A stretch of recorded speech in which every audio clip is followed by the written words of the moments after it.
So how many of you like money? Yeah, so I like money too. We should hang out, idiocracy. But that's kind of why I'm going to do this talk here on discovering bugs or vulnerabilities using IDA, and I'll explain why in particular I choose IDA over the other reverse engineering frameworks and disassemblers out there. So anyway, in short, I live in Berkeley. I don't know why that's relevant, but I felt like putting it there. SANS fellow and curriculum lead, as Ed had mentioned previously. I've been teaching for SANS since I think 2006, which is crazy. And I took Ed's 504 class with Ed in Monterey, California back in 2004. So long, long time ago. It's amazing how time flies. So exploit dev summary, I just put this up here to kind of give you a little background as to where my expertise lies. I primarily focus on Windows vulnerabilities. And to be completely frank, that's where the money has been, right? So I'll mention some of the price tags that come along with these vulnerabilities, but I've discovered over 30 browser-based vulnerabilities, including Chrome as well, primarily though Internet Explorer and Edge, a few Windows kernel remote code execution bugs, exploitable vulnerabilities, products like BlackBerry, Juniper, Gatekeeper, many others out there. I was lucky enough when I was working in a couple organizations where that was my full-time job, was to do product security testing and look for vulnerabilities and then disclose them privately to the organization. So it got me a lot of experience, which is fantastic. Ed already mentioned the courses I've been involved in, and I'm one of the authors of the Gray Hat Hacking series as well, if you've heard of those. So this is kind of the first time you look at IDA. Everyone has this response where you start getting glazed over and imagining a video game or something like that going on. And that's the one that IDA makes me think of. So what is IDA Pro? It's a disassembler per Hexrays, who is the company who makes this product. It combines interactive programmable multiprocessor disassembler coupled to a local and remote deep. It's a disassembler, and it's got debugging support, but that's the fancy definition from the vendor themselves.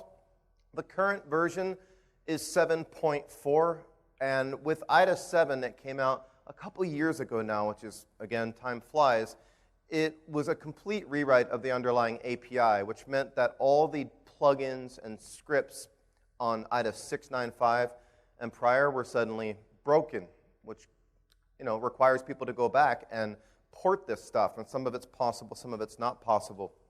So that's why a lot of us will keep a couple old versions of IDA around, since some of the scripts and plugins only work on that one. A nice thing about IDA 7.4 that just came out last month is it supports Python 2 or 3, all the way up to like Python 3.7.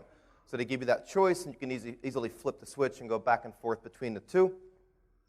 It's got amazing debug support. So I'm not going to sit here and argue about why Ghidra is better than IDA here and IDA is better than Ghidra here. Jamie Geiger did a fantastic job comparing the different disassemblers out there like Radar and Binary Ninja and Hopper the other day.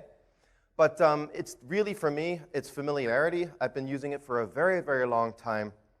And I hear people complain about the price, and I understand it makes complete sense.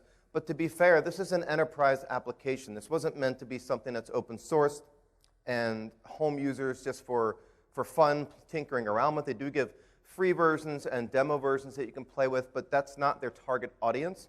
And I would compare this, it might not be a great analogy, but look at how many of you use Microsoft Office Suite, right? Why do you use that instead of LibreOffice? Yeah, there are reasons. But hey, it's free. Why are you paying Microsoft? It's the same kind of argument. You get support. You're getting enterprise support. You're getting a much more mature product that has a fantastic UX design. I mean, arguable, of course, but for a lot of us, again, it's familiarity. Everyone I know in the research community who I've been working with for years at VMware and Google and Microsoft and FireEye all use IDA. And I'm not poking at any of the other ones, especially Radar 2. I mean, it's a fantastic open source tool that's gotten a lot of love and a brilliant community out there. And then fantastic of the NSA to release Ghidra. But yes, it's expensive. But the debugging is where it really shines. And I'll talk about that a bit too as we go forward. So IDA overview.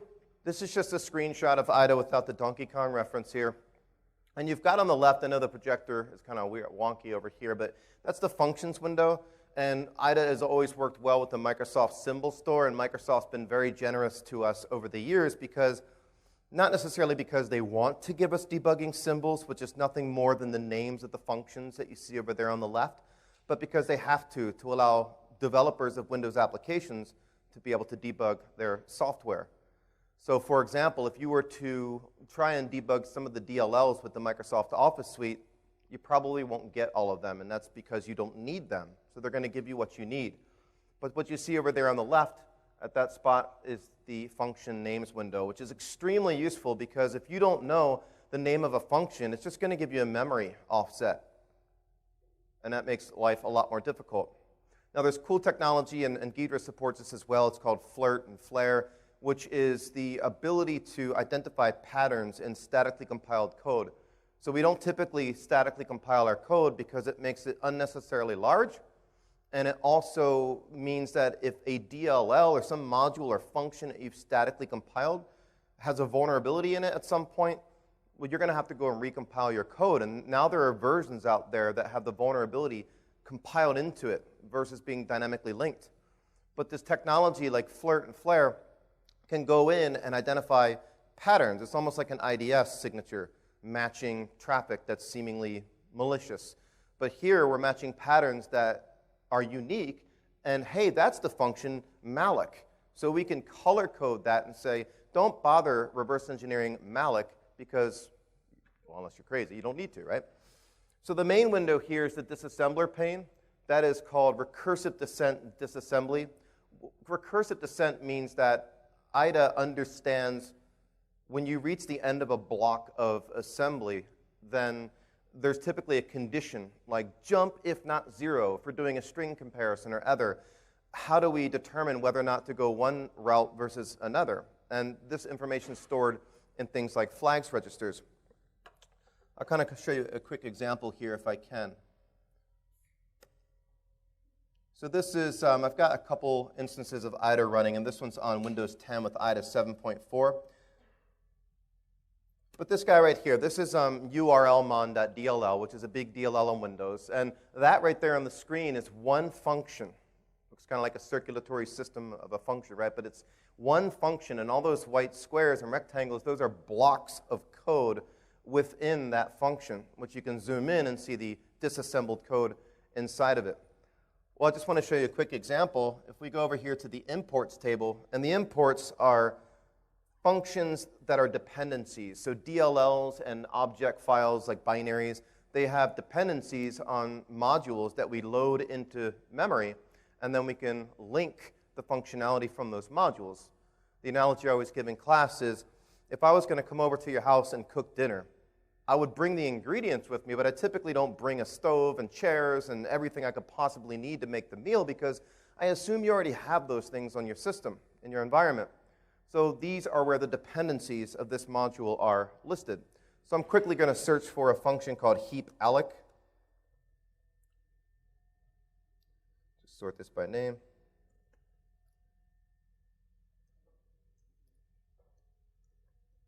So right here, and I'll look at the cross-references. We'll just go to a random one. Now see right here it says call heapalloc, imports heapalloc. It's a dynamically linked function. And all I wanted to show you here is look 2 instructions below that. It says test RAX, RAX. RAX is a 64-bit accumulator register on the Intel processor, and it is checking to see if the result of that memory allocation call was successful. A test instruction does a bitwise AND operation. It's like a Boolean instruction. And it's checking to see if the result is a 0. If a result is a 0, that means that the call to heapalloc was unsuccessful. And look at the instruction below that. It says jump if 0. If what was 0? If the result of that Boolean was 0. And that's going to send you one direction if the memory allocation was unsuccessful, versus if there is something in the accumulator register, then it's going to set different flags. We're going to take a different path and continue operation. So that's just an example of looking at some disassembly. And how do you get better at this? You just do it over and over and over and over and over again. So some other screens, we looked at imports, we looked at the function's name, we looked at the main disassembler pane. At the bottom there, you can see it says Python, very bottom. We'll talk about in a little bit here since it's the point or purpose of this talk. So what is disassembly? I know Jamie talked a bit about it the other day, but on the left there, you see ones and zeros because you hear everyone say it's all ones and zeros. But when we think about opcodes that are executed by the processor, that is hexadecimal that we're typically looking at. But unless you're a binary ninja yourself and you can just bang out opcodes off the top of your head, then looking at the mnemonic representation or the instruction associated with that opcode is going to be much more realistic.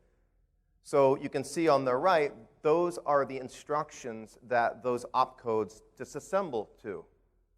For example, the infamous NOOP 90 opcode. Then we go further, and you've got decompilation. Jamie again mentioned this with Ghidra. So on the left there, you see a function, and I've intentionally put some white space in there because I have a question for you in a moment. But you've got the disassembly over on the left, and then on the top right, you've got the decompiled code if you've got the HexRays decompiler or a different one. And on the bottom there, you've got the original source. So you can kind of see the above and below how good of a job it does decompiling the code. Now, Jamie also said yesterday, it's a lot easier to read what's on the right than what's on the left. But if you don't know how to code, what's on the top right there, it's not very helpful. Right? It doesn't make much sense. And an interesting fact, and I can say it's a fact based on empirical data I've collected over the last 15 years of teaching, is that there are a lot of people who do vulnerability discovery who have never worked as a developer or would never call themselves a developer. They'll say, I have some scripting skills, but I kind of came in the reverse way. Instead of learning how, I'm not saying me, I'm saying a lot of people, came through the path of reverse engineering first and doing crack me challenges and others and learned how to read disassembly instead of reading high-level code. So they're much better and would favor what's on the left versus what's on the top right. But if you look at all that on the left and how much, when we decompile that, how much smaller it is, if you can read what's on the top right, you're going to be a lot faster. It is more efficient way of reading things. And you can go in and rename things and variables and such and types as you learn them. On the bottom there, again, is the original source. And again, you can see how close it is. Now, can anyone tell me by looking at that source code or the disassembly or decompilation what function that is? Yes? Jake? Does anyone else know besides Jake? I knew that hand was going to go up first. String length? Yep. ASCII to integer. It's an example of ASCII to integer. Right here, though, we can fight about this after it if you want. Right here, though, I just point this out to show you, look at the different way it's represented here. Over on the bottom left, you can see it says subtract hex 30. But if you think about hex 30, that's the number 0, right? But then over in the top right, 48 is 32. Well, what's 32? Is 32 a space? Or is 30 space? 32. 20 space, right? In hex, ASCII? No, 20. Which is 32. In decimal. I'm just trolling you. So, it's fun. But you see, you see 30. Well, 30 from hexadecimal to base 10 is what? 16 times 3? 48, right? So anyway, we'll get back to this. So IDA Python, it's a plugin. It's been around for a long time. Someone made a failed attempt to write IDA Perl at some point. I have no idea why. It's like an angry Perl guy out there. Like if you ever played Skyrim from Elder Scrolls in the throat of the world, those guys with the gray beards, that's the Perl people who tried to write IDA Perl. So it's more flexible than IDC, which is the native scripting language that HexRays came out with, which is a very C-like language. So Python just generally feels more, it's just easier to code in. And you can utilize C types and such, and there's great community support out there. So it's just a fantastic way to interact with the underlying API of IDA. You can interact with the input file, you can interact with the debugger, you can interact with the disassembler. Extremely powerful and easy to leverage. And there's a couple examples there on the slide here.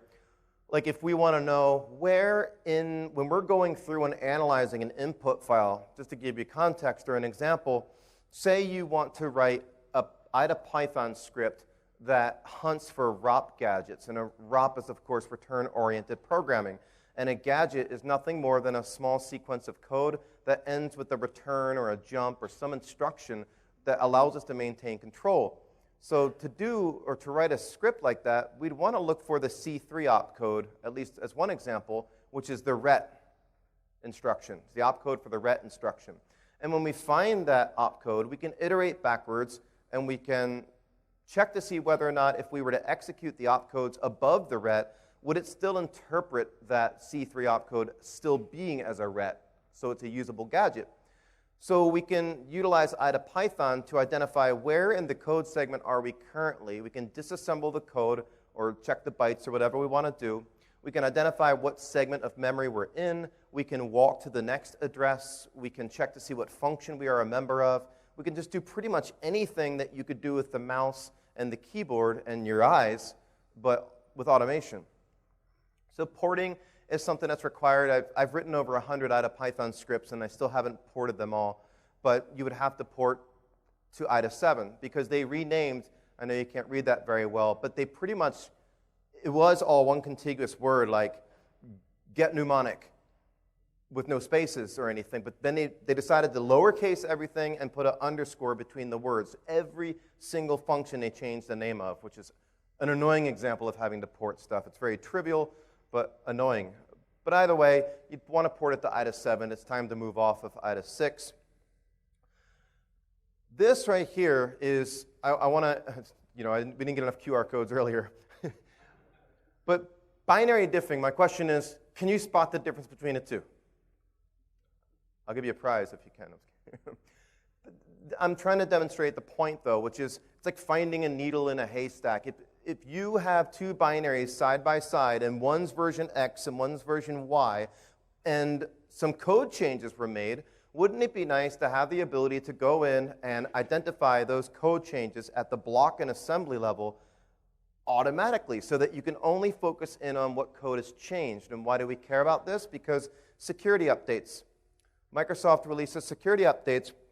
And it's funny, I'll give a shout out to Jamie here because I was in London last week teaching, and Microsoft they've been playing around with patch obfuscation a bit, but luckily they haven't really rolled it out. We thought they were. And with the whole cumulative update thing that Microsoft does, these updates are huge. Like some of them are, well over a gig. If you look at Windows Update 64-bit 1809 Windows 10 Enterprise, it's over a gig. These cumulative updates, again, are massive. So to extract those, a guy named Greg Linares wrote a tool called Patch Extract, and it went through the MSU and cabinet files and extracted thousands and thousands of files and folders and kind of prioritized which files you should care about because of their change date. And you would have to manually correlate or correspond the name of the DLL that's been fixed with some of the knowledge base articles from Microsoft to try to understand which one is associated with what patch that month so that we can go in and do some reverse engineering on the patch. So getting to that point is time-consuming enough. And my shout out to Jamie is just recently Microsoft started introducing this whole patch delta thing where they put, when you extract a patch, it's got an R folder and it's got an F folder, which means reverse or forward delta. And the idea is they want to decrease the size of the updates because they're so large. And if you were to look at a patch now, what used to be a full DLL, for example, or a driver file that is the actual patch file, is now named .dll, but it's not a DLL. It's just a really small file that's got some data in it. If you apply that properly, what it does is it takes you from the current month's Patch Tuesday update, that one file, all the way back to the RTM, when the beginning of that build came out for that version of Windows, and then you apply the forward delta, and it takes you up to the current patch level. So pretty neat, and I was talking to Jamie about this. He's like, yeah, I'm experimenting now. I've got a tool, it's almost done, and it will actually allow you to do that without applying the patch to the system so we can more quickly do patch analysis. So fantastic stuff there, and I'm hoping that that comes to fruition and we can use that. So again, the difference. I've given you a ton of time now to look at this, so I would hope that you could have found it. Obviously, it's right there, somewhere inside that circle. This is demonstrating, again, the time saving associated with doing binary diffs and the fact that we need to keep up to date with how Microsoft does their patching so that we can continue to save ourselves an immense amount of time. And you might be saying, why did you context switch from IDA and random things over to patch diffing? Because when you're doing scripting with IDA, one of the best ways for you to find new 0 days is to understand how Microsoft patches things. And if you can understand how Microsoft will patch a particular vulnerability, you can script up code that will go and hunt for new instances of that vulnerability. And I can promise you it works incredibly well. Exploitation is getting much harder, as you can imagine. Unless you're in the IoT world, it's still pretty easy. For those who still miss Pearl Jam and Soundgarden and Nirvana, you can IoT all day long and get the 90s back. But you're not going to get paid so much there. I'll give you some examples. When I sold my first use after free bug, and that was back in 2011 or something like that, 2012, the number of buyers out there that would buy exploits were pretty limited. It was like iDefense would buy them, who was at VeriSign at the time. Now they're at Accenture. There was a couple places real close to this area around Bethesda and DC who would buy them on behalf of acronym agencies, three-letter agencies and stuff, and they'll give you a better deal. Or you can sell it to nation states. Like you could sell it to a proxy. One we all know is the Grug, right? He's a proxy working out of Bangkok, and there was a Forbes article years ago that had him sitting at the Dubliner pub in Bangkok with a big duffel bag full of Thai baht, and he had a martini.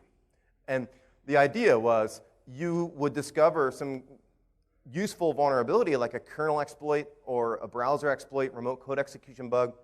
You could contact him and say, I want the highest bidder. You're not going to know who the buyer, you know who the buyer is, but you're not going to know who the buyer is, and you just get some money, and he takes a commission.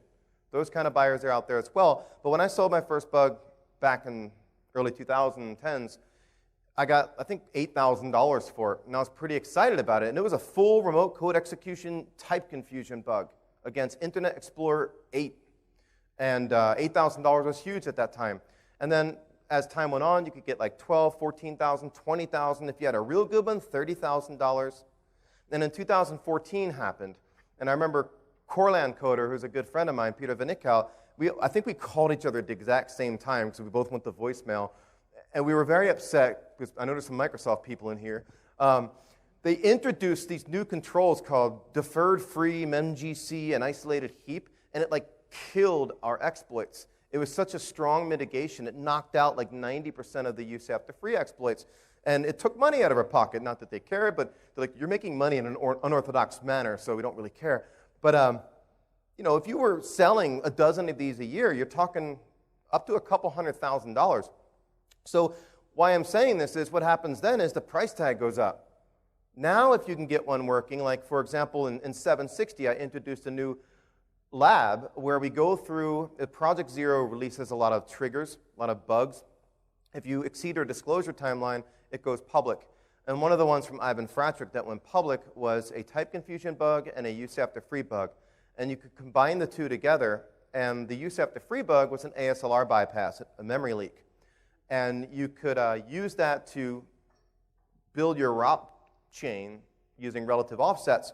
And point being that if you were to discover both of those bugs that Project Zero released and sell them as a package together for full ASLR bypass and code execution remotely, that one's now worth about $100,000. So the price tag goes way up due to the mitigations. Yes, it's a lot harder, but it's also worth a lot more money now.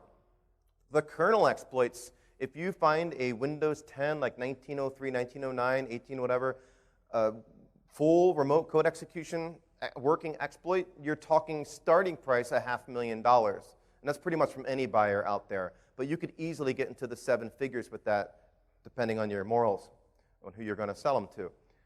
The world of Android and iOS, you're looking at starting price of $1.5 million for a remote exploit 0-click. I mean, and that's starting price, a crazy amount of money. So why binary diffing again? So we can find bugs. This is a screenshot of running a tool called bindiff. And this is an easy example that's digestible for the short time we have, where I would say, okay, we do a diff, and up top is the unpatched version, and on the bottom is the patched version. And this is simply a block within a function within a DLL that has been patched on Windows 10. And on the top one, I know it's hard to read, but it says XOR, so 0 out, register 8, which is a 64-bit register. So we're zeroing it out, and you can see IDA has identified that as the DW flags argument. Well, when you look up the DW flags argument on MSDN, when associated with the load library call, which loads modules, that indicates something called the safe DLL search order. And on the bottom there, you can see that they are moving the value hex 800 into register 8. And that's the patch. That's all they did in that patch, was change the value that serves as a DW flags argument. Because that argument of 800 says the DLL can only be loaded from the System32 or syswile64 folder. It can't be loaded from anywhere else. As where the above option, the analogy would be you're in your kitchen and you want to use salt in your meal, so you go to the place where the salt is supposed to be, but it's not there. Well, on the bottom, then you're not having salt. On the top, well, you're going to go looking all over the place for the salt, maybe even the bathroom. That's why it would be dangerous. So in exploitation, if we can get something malicious DLL onto the system of the victim, then we can get potential code execution to work or to occur. So I've got some demonstrations. We've got about 8 minutes, so we'll see how many we make it through. That right there is my dog Ludo. You're wondering, why is my dog Ludo up on the screen? Because the bottom there, I'm going to mention real quickly, use after free bugs. And my analogy to explain that a lot of times was a bit grim. And it had, due to the fact that I had 2 dogs, and the one dog I liked, that one, and the other dog I didn't like so much. And he's still alive, thankfully. But my analogy would go and explain referencing and dereferencing and such, and how, like, if something happened to one of my dogs and I'm on the road and I've still got a reference, so that's homage to the dog there. But I'll change that analogy to a beer analogy. Let's say that I'm away, I'm on a trip, and I'm a beer snob, and some of the beers I like are like just really hard to find, and they don't make them anymore. So you might only have 1 or 2 left, and after that they're gone. So let's say that you're on a travel, and I've got a reference to that beer. It's in my mini fridge in my home office, intentionally, and I'm on a trip, and some friends come over. My wife is hosting some people, and someone decides to drink my beer that they shouldn't have drank, and so my wife realizes, hey, his favorite beer is now gone. I'm going to go ahead and replace that. And let's say it was a nice Belgian beer like Westvleteren, it's just hard to get, and she replaced it with a Stella, which is the number 1 Belgian beer. I'm sure you can ask Jeroen. Where are you? Are you in here?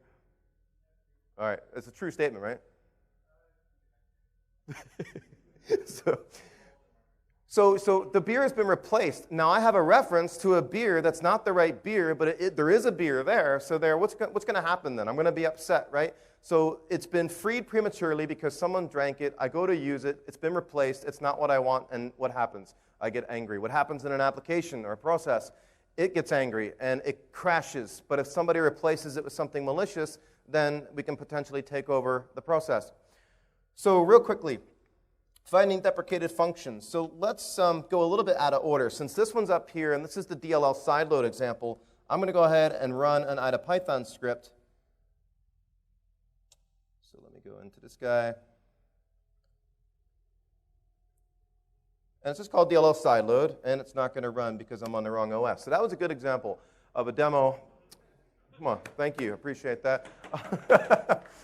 So what just happened here? What's the lesson learned? Port your scripts before you do a demo on Windows 10. So what that was supposed to do, and I could probably still show it, but it parses through looking for the load library call, and it cross-references any calls to load library, and then it will go in and it will look at the DW flags argument to see whether or not it is a 0, or if the assembly that was going to execute would have resulted in a 0 serving as the argument. And it quickly does identify that that vulnerability does in fact exist, the one that we just talked through on the slide there. So if we have time, I'll go back to that one, but let me go ahead and run another one. How many of you are familiar with the infamous sort vulnerability that there's a format string bug in sort over the years? Anyone hear that one? Every year or two, someone would rediscover the sort vulnerability, and Microsoft refused to patch it for some reason. All they had to do was recompile it, but they didn't, and it was almost like they were trolling, and someone would post on full disclosure, I found a 0-day, and Microsoft went like, here we go again. No, it's the same bug. And Microsoft would respond and say, well, there's nothing you can really do with that bug. So what I'll do first here is just show you that bug, what it would look like. So we'll just run sort. If we do that, it comes back and says the system cannot find the file specified. But if we put a %x on the end, you can see we get some memory kind of being leaked out off the stack. And if we put another %x, we get another double word of memory, in this case is 0. Do it again. And we could just keep putting these %x's. Like that. You can see eventually, the 7th argument, I believe, we're able to print off the 41414141 that we put in to begin with. So my demo here is to use IDA scripting to see how fast you could have found that bug and determine if it's vulnerable or not.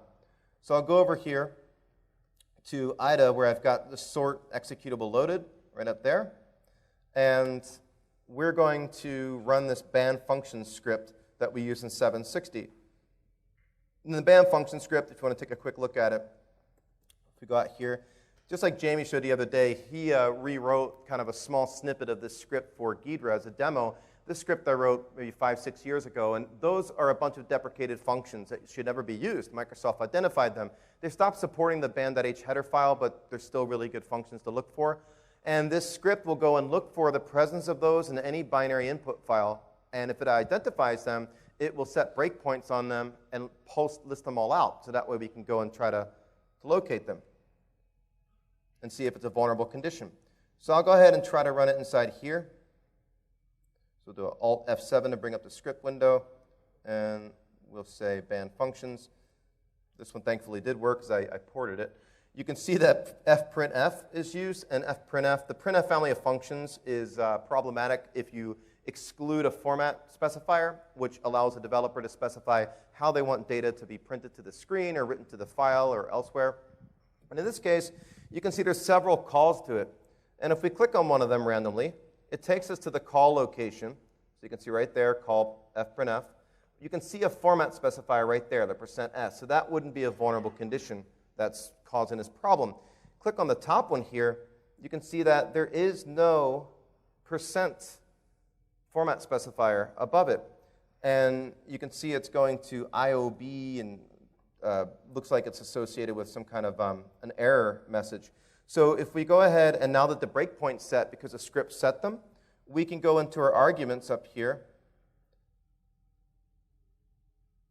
Select the debugger first. We'll say Windows debugger. Again, this is one of the things that we support in IDA, which is not supported in Ghidra. So local's Windows debugger. Go down here to process options, and I'm going to specify parameters of a %x. Sure, it sounds good. We'll say OK, and we go and run this. And we immediately hit a call to printf. This is one that doesn't have a % sign associated with it. If we look in the background, you can see nothing's been printed onto the screen yet. If I hit and go say, let's go ahead and step over this, and now we look in the background, you can see right there the A's were printed out and then the memory address. Well, we can look on the stack here and see that same address is right there, which this ends up being the offset within kernel 32 of the getStandardHandle function. That is a reliable leak, which means that even though it's not an exploitable bug in regard to code execution, because Microsoft doesn't support the %n specifier, that would be an example of a potential ASLR bypass, because I know that the first thing that's going to be leaked out is the address of that function in kernel 32.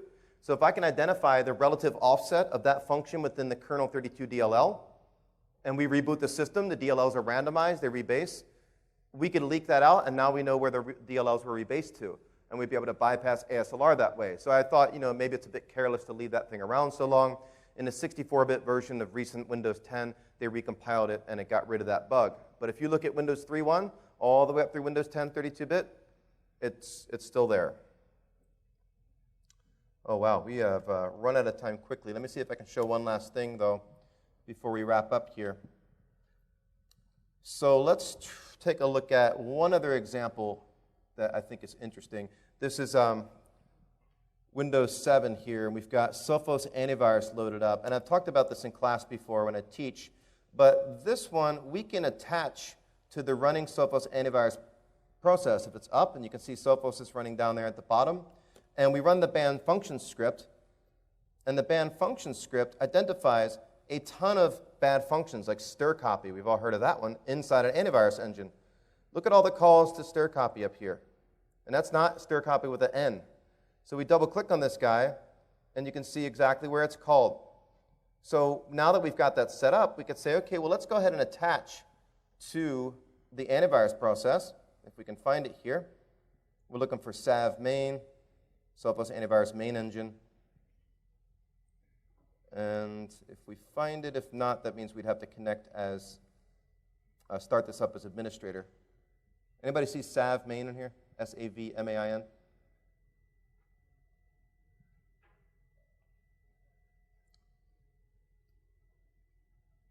Yeah, I think it would require that we run this as administrator.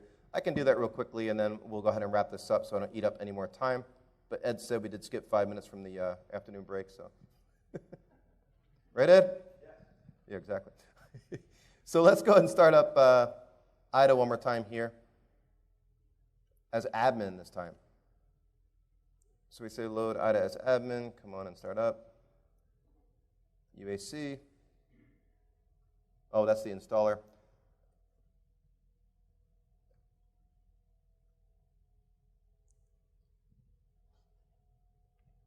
All right, so IDA should come up any second here. There it is. And let's bring up salv main. Go.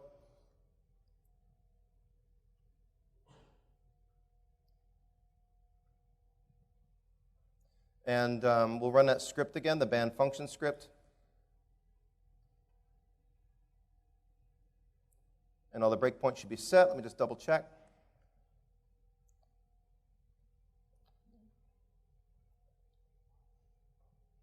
All right, they are set. And now we'll go ahead and attach to the salv main process if it's there.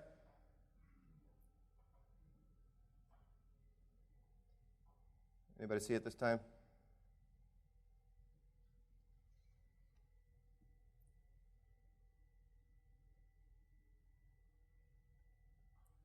Well, let's do this then.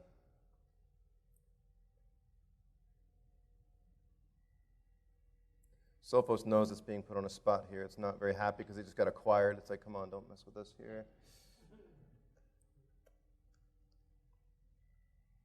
There it goes. All right, so let's try that again. Let's see if the process shows up now. Let's go back, debugger, attach. One last time for the win, I hope, here. Anybody see salv main?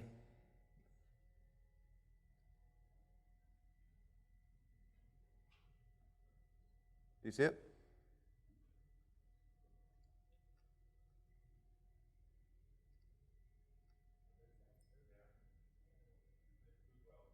$212?